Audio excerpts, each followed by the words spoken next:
अस्सलाम वालेकुम। कैसे हैं आप सब? उम्मीद करती हूँ आप सब ठीक होंगे, खैरियत से होंगे। अगर आपको मेरा नावल अच्छा लगे तो लाइक शेयर सब्सक्राइब ज़रूर कीजिएगा प्लीज़। और जो मेरी रीडर्स है पता नहीं कहाँ गायब हो गई है, क्योंकि अब नावल पे बिल्कुल रिस्पॉन्स ही नहीं आता और ये मुझे बिल्कुल अच्छा नहीं लगता। तो प्लीज़ कमेंट ज़रूर किया करें, लाइक भी किया करें। तो चले रीड करते हैं। मीर ने उम्मीद भरे लहजे में कहा, लेकिन परियाम के चेहरे पे दूर दूर तक मजाक का शाइबा तक नहीं था। तुम्हें मेरी शक्ल से लग रहा है कि मजाक कर रही हूँ मैं? परियाम ने मुश्किल से इसकी बड़ी आंखों को देखते मुस्कुराहट दबाते संजीदगी से कहा, वरना दिल तो इसकी शक्ल देखते कह के लगाना को कर रहा था। मेरे फरिश्तों की भी तौबा, तो तुमसे कभी पंगा ली? मीर ने दोनों हाथ जोड़ के कहते एक झटके से अंदर की जानिब दौड़ लगाई। परियाम मलिक से कोई बैद ना था, वो वाकई इसे तालाब में फेंक देती। मीर की स्पीड देखते वो कहके लगा उठी। सर झटकते वो बाकी के इंतजामात देखने लगे। फिर इसे अनुज के साथ सैलून भी जाना था। मरवा आपी अनुज भाई को कॉल करे कि वो आ जाए लेने। गजल और मरवा दोनों तैयार हो चुकी थी, जबकि अरवा की सिर्फ दुपट्टे की सेटिंग रहती थी। मैंने मैसेज कर दिया है, जल्दी ही आ जाएगा वो। मरवा ने सोफे से टेक लगा के बैठते कहा। इन तीनों पे ही टूट के रूप आया तो ऑफ वाइट कलर की पैरों को चूती घेरेदार मैक्सीज, जिनके गले और बाजुओं पे ऑफ वाइट मोतियों का बारीक काम किया गया था। हम रंग दुपट्टे जो नफास से बने हेयर स्टाइल्स पे सेट किए गए थे। मौसम की मुनासिबत से इनके शानों पे मेहरून कलर की वेलवेट की शॉल्स पिन की गई थी। वो तीनों एक से बढ़कर एक हसीन लग रही थी। चलो अनूश आ गया है, मरवा ने अनूश का मैसेज देखते इन दोनों से कहा, जो सर हिलाती अपने चेहरों को शॉल से ढकती बाहर की जानिब बढ़ गई। अस्सलाम वालेकुम प्रीटी ब्राइड्स। अभी वो तीनों बाहर निकलती जब परियाम ग्लास डोर धकेलती अंदर दाखिल हुई। इसके साथ इनकी एक दो कज़न्स और भी थीं। माशाल्लाह you all are looking so pretty. परियाम ने इन तीनों को देखते सताइश से कहा, जो एक से बढ़कर एक अलग लग रही थी। इसकी तारीफ पे वो तीनों बेसाख्ता ही झेम गई। वो ब्यूटिशंस भी वक्फे वक्फे से इनकी तारीफ़ें करती इन्हें सूखी होने पे मजबूर कर रही थी। ये शर्माने का काम अपने अपने बंदों के साथ कीजिएगा। अभी चलिए, मुझे जाके और भी बहुत काम करने हैं। इन तीनों को शर्माते देख के परियाम ने आगे बढ़ते गज़ल को थामते इसकी मैक्सी को उठाया ताकि वो आसानी से चल सके। उफ परियाम, तुम बहुत शरारती होती जा रही हो।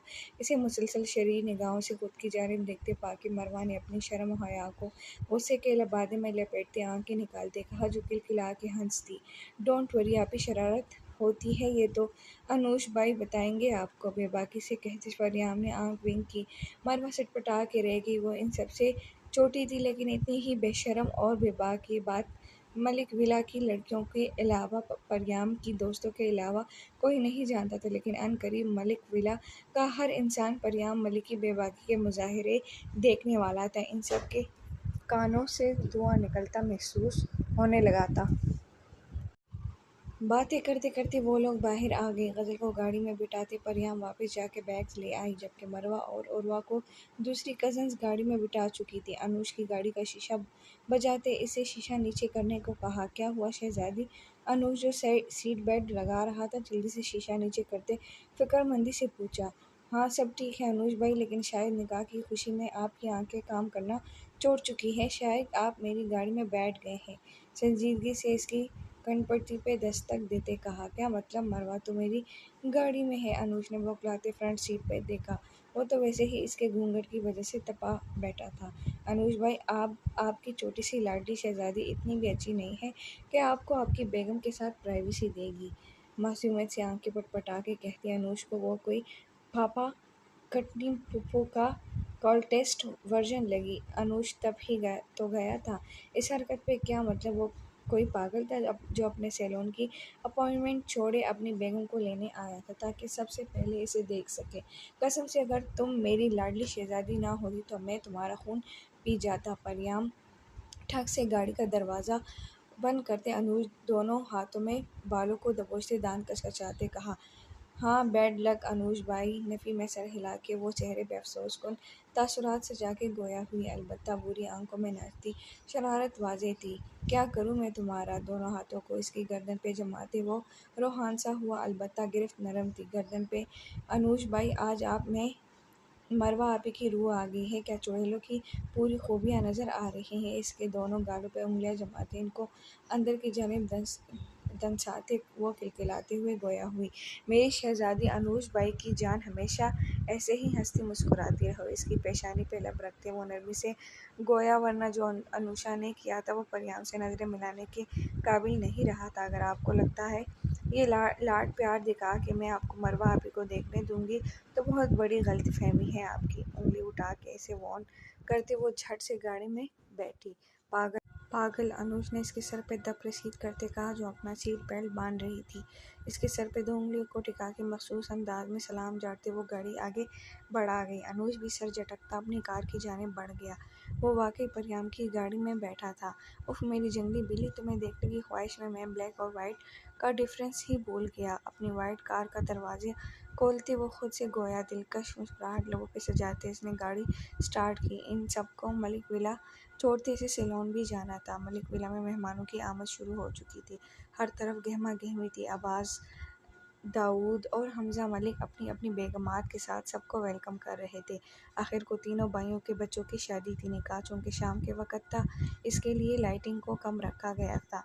मलिक विला की वसी और ईज़ लॉन में इस वक़्त रंग वबो का सैलाब उमड़ आया था। रंग बिरंगे आंचल हवा के जोर से इधर उधर हो रहे थे। लॉन की सजावट देखते हर कोई मबहूत रह जाता था। लॉन की लेफ्ट साइड पे खूबसूरती से स्टेज सजाए गए थे। हर स्टेज के दरमियान में जालीदार दुपट्टा लगाया कई दो हिस्सों में तकसीम किया गया था। दोनों साइड पे सोफ़ों की बजाय तख्त रखे गए थे, जिन पे वाइट चादरें बिछा के रेड गोल तकिए और कुशन्स रखे गए थे। वक्फे वक्फे पे खूबसूरती से गोल मेज़ सजाए गए थे, जिनके गिर्द चार चार कुर्सियाँ रखी गई थी। हर टेबल पे वाइट और रेड गुलाब के छोटे छोटे बुक्के रखे गए थे। स्टेज तक जाने के रास्ते पे रेड कारपेट बिछाया गया था, जबकि फिजा में गुलाब के फूलों को बारीक डोर से भांति इस तरह सजाया गया था ताकि देखने में वो फिजा में ठहरे नजर आते।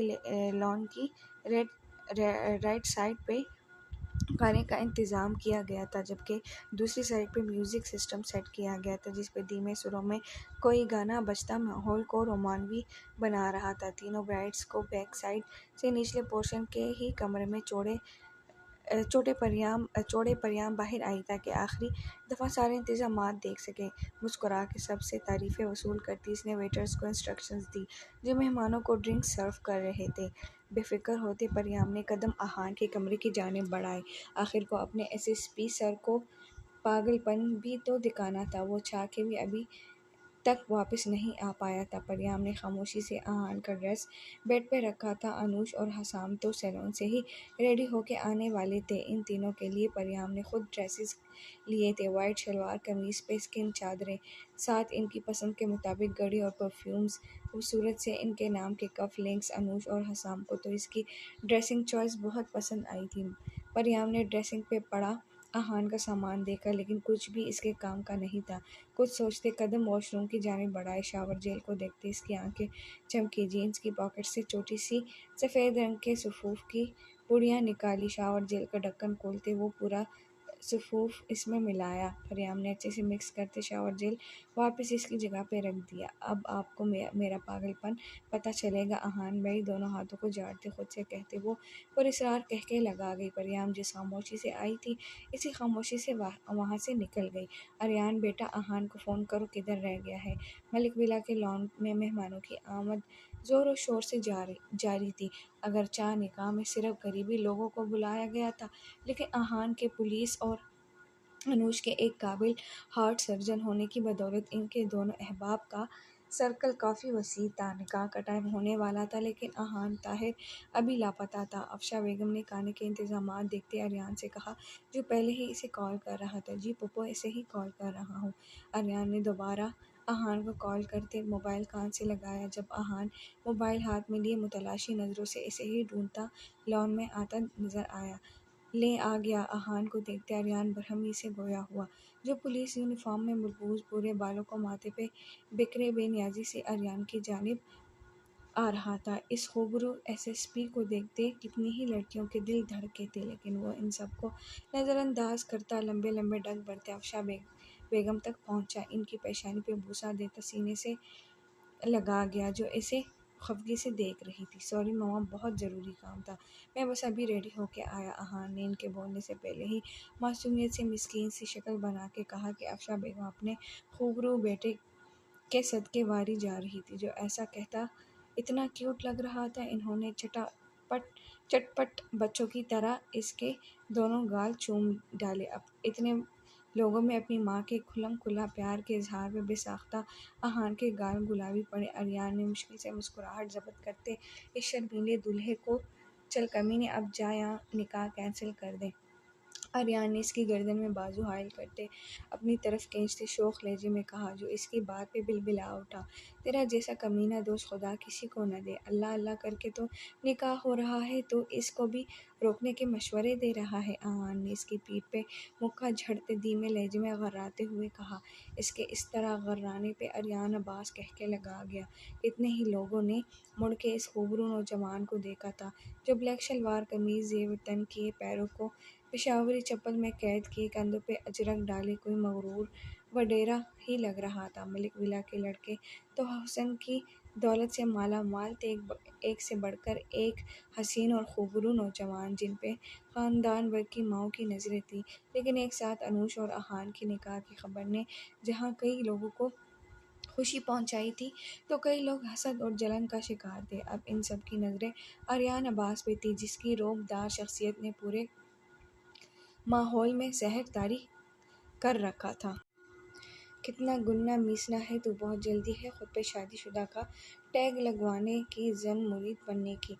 आर्यन ने कहके लगा के कहते कदम अंदर की जानिब बढ़ाए। अहान भी लब दांतों के तले दबाता इसके साथ चल पड़ा। हाँ तो अब पूरी ज़िंदगी कंवारा तो नहीं रह सकता ना, अहान ने कहते अपने कमरे का दरवाज़ा खोला। लाइट्स ऑन करते बेड पे पड़े अपने कमरे और बाकी चीज़ें देखते बेइख्तियार इसके होंठों को मुस्कुराहट ने छुआ। इसे याद था परियाम ने कहा था कि वो अपने निकाह पे इसकी मर्ज़ी का ड्रेस पहनेंगे, जिस पे इसने खुशी खुशी सर को खम देते इसकी बात को मान बख्शा था। लो तेरी तो हर चीज़ तैयार पड़ी, चल जल्दी से जा, 5 मिनट लगा और तैयार हो जा। आर्यन ने इसकी सारी चीज़ों को देखते बेड पे नीम दराज होते रिलैक्स अंदाज में कहा, जिस पे अहान हाँ में सर हिलाता जल्दी से वॉशरूम में घुसा। आर्यन ने अपना मोबाइल निकालते इंस्टा ओपन करते स्क्रॉलिंग शुरू की। जब परियाम की आईडी इसके सामने आई, इसकी आईडी पे क्लिक करते इसने प्रोफाइल ओपन की, जिस पे आर्यन अब्बास की आज के फंक्शन की पिक पोस्ट की गई थी।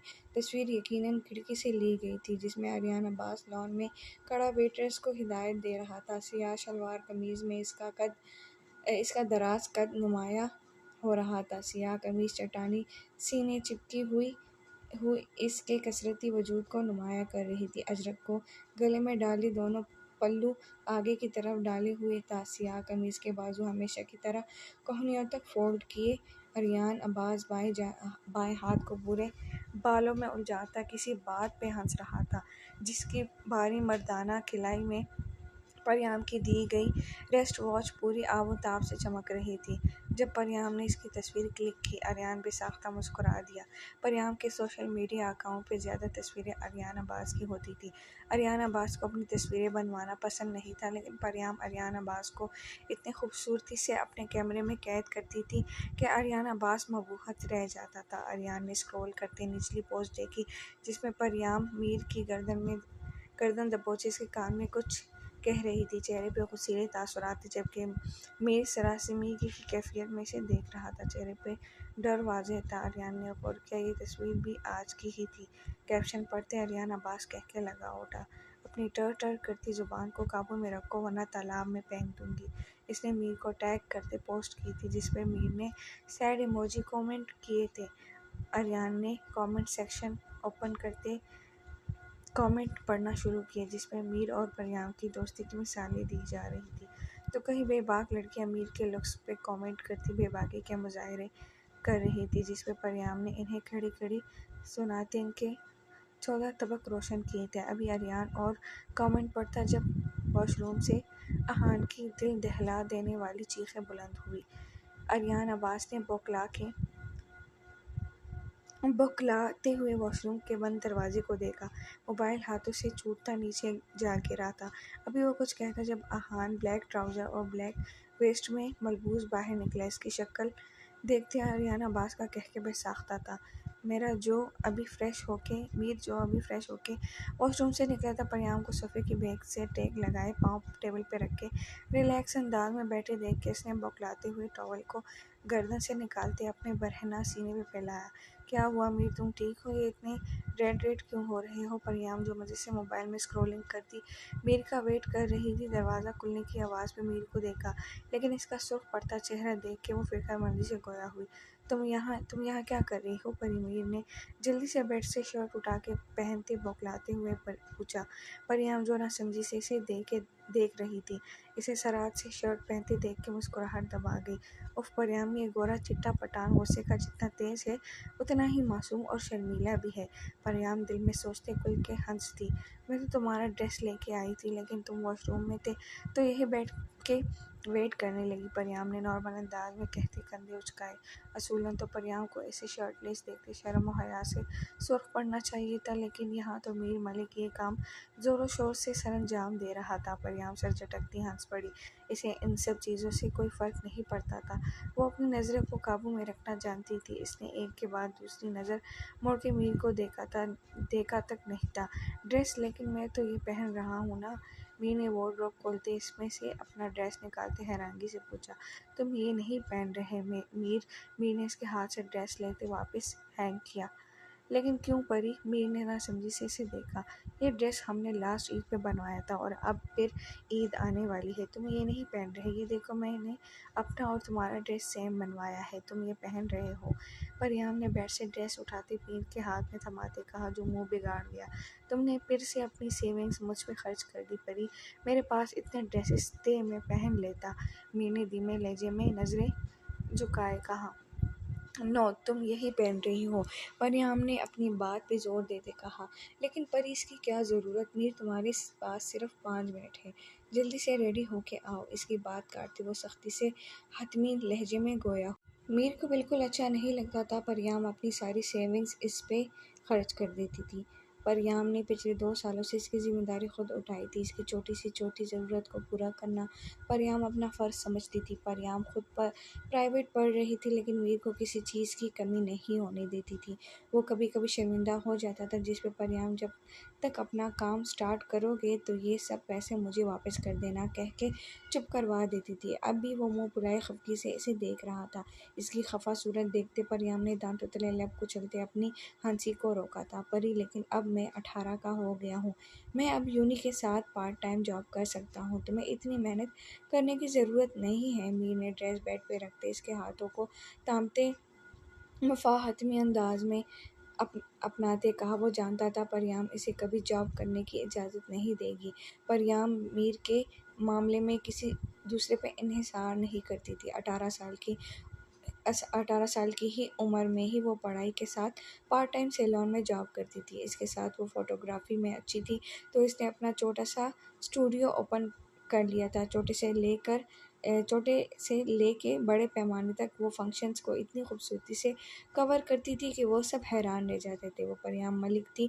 परियाम मलिक के लिए हर मुश्किल को खंदे पेशानी से कबूल करने का हौसला रखती थी। मीर, तुम मेरी ज़िम्मेदारी हो। और परियाम मलिक को अपनी ज़िम्मेदारियाँ निभाना अच्छे से आता है, इसकी आंखों में झांकते मजबूत लहजे में कहते इसका हाथ थामते बेड से ड्रेस उठाए कदम ड्रेसिंग रूम की जानिब बढ़ाए। अब चल भी चको यार, मेरा कंधा दर्द कर रहा है। तुम्हारा भारी भरकम वजूद घसीट के मीर को हौले हौले कदम उठाते देख के वो चिढ़ के गोया हुई, जिसपे वो इसे घूर के रह गया। परियाम ने गहरी सांस भरते इसका चेहरा अपने हाथों में भरा। मैं ये सब तुम पे एहसान नहीं कर रही मीर, तुम मेरी ज़िम्मेदारी हो। तुम्हारी हर ख्वाहिश, हर ज़रूरत को पूरा करना परियाम मलिक पे फ़र्ज़ है। अपने दिल से इन सब वसवसों को निकाल दो, सिर्फ़ और सिर्फ अपने करियर पे फोकस करो।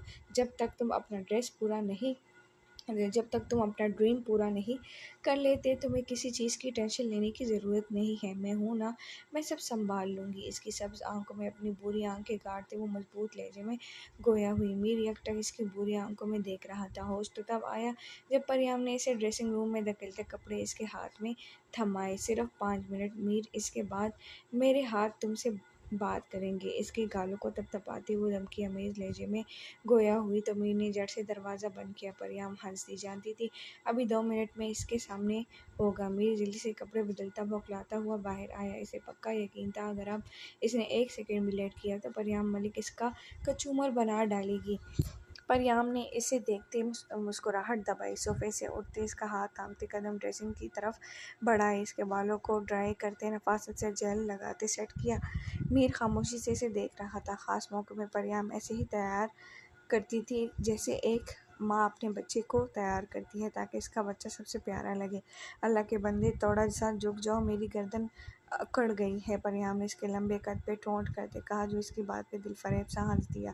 थोड़ा सा झुकता परियाम को देखा जो इसके बटन बंद करती इसके गले में अजरक डाल रही थी। दोनों साइड्स को बराबर करते एक साइड से अजरक बाएं कंधे पे डाली। घड़ी उठाते इसकी दुधिया मर्दाना कलाई पे बांधी। बाजुओं के कफ को हमेशा की तरह कोहनियों तक फोल्ड किया। परफ्यूम उठाते हल्का सा स्प्रे किया। परफेक्ट। दोनों हाथ झाड़ते मीर को देखते दाद देने वाले अंदाज में कहा जो इसे देख के हंस दिया। मीर ने गौर किया परियाम की ड्रेसिंग भी बिल्कुल इस जैसी थी। चलो अब जो तैयारी रह गई है वो कर लो और मैं अहान भाई के पास जा रही हूँ। ड्रेसिंग पे पहली चीज़ों को वापस इनकी जगह पे रखते कहा। मीर इसकी वन साइडेड स्माइल देख के मशकूक हुआ। क्या किया तुमने अहान भाई के साथ? मीर ने आंखें चंदिया करते तफ्तीशी अंदाज में पूछा। आके खुद देख लो। परियाम आंख विंक करके कहती तेजी से कमरे से निकली। मीर ने सांस रोक के इसका आंख विंक करना देखा था। इसकी शरीर सी मुस्कुराहट और शरारत से भरपूर चमकती आंखें देख के मीर को अपना दिल बाहर निकलने को बेताब होता महसूस हुआ। गहरी सांस भरते इसने जल्दी से अपने दूधिया पाँव को सियाह पेशावरी चप्पल में कैद करते ड्रेसिंग से वॉलेट और मोबाइल उठाते जेब में रखते बाहर की जानिब दौड़ लगाई। पता नहीं अब आहान के साथ इस आफत की पुरकला ने क्या कारनामा सरअंजाम दिया था। परियाम मलिक आहान ने आर्यन को हंस हंस के लूट-पूट होता देख के पूरी शिद्दत से परियाम को पुकारा। परियाम जो इधर ही आ रही थी इसकी चीख सुनते मुस्कुराहट दबा गई। तो हंस ले कमीने, आज मैं इस शैतान की खाला को छोड़ूंगा नहीं। आहान ने कुशन उठा के आर्यन को मारते कहा। आहान भाई आप अपने ही बच्चों को शैतान कह रहे हैं। परियाम ने दरवाजे से थोड़ा सा सर निकालते नफी में सर हिलाते कहा। मीर बच्चे कहाँ से आ गए अब? आहान इसे देख के दान करके चाके गोया हुआ लेकिन बात समझ आई तो वो आंखें मेज गया। वो यकीनन गज़ल का हवाला दे रही थी। तुम्हें मैं छोड़ूंगा नहीं। आफत की पुरकला क्या हरकत की है? ये निकाह है मेरा अभी। आहान ने खूंखार लहजे में कहते अपने कदम आगे बढ़ाए। जब परियाम सरात से अंदर दाखिल होती इसके बाजुओं के नीचे से निकलती चली गई। हाँ अहान भाई इतनी जल्दी भी क्या है? निकाह तो होता रहेगा, पहले मेरा थोड़ा सा पागलपन एंजॉय कर लेते हैं। परियाम ने आंख मीच के कहते अहान का लाल बबू का हो रहा चेहरा देखते मुस्कुराहट जबत की। परियाम तुम पिटोगी, बच जाओ आज मुझसे। अहान दांत पीस के कहते एक जिसमें इसकी तरफ लपका जो शरारत से भागती हुई आर्यन अब्बास के पीछे जा छुपी। अहान भाई आप कमरे में दाखिल होते मीर के अल्फाज मुंह में ही रह गए। इसने आंखें खोले आहान को देखा जिसके चेहरे और बाजू पे रंग बिरंगे धब्बे बने हुए थे। देखने में वो कोई जोकर से भी अपनी मखलूक का नज़ारा पेश कर रहा था। मीर के कहके बेसाख्ता थे। वो पेट पे हाथ रख के हंसते हुए बेड की तरफ जानिब नीम दराज हुआ। दाएं तरफ परियाम और आर्यन अब्बास सुर्ख चेहरे लिए आहान ताहिर को देख रहे थे जो परियाम को सालिम निगलती निगाहों से घूर रहा था।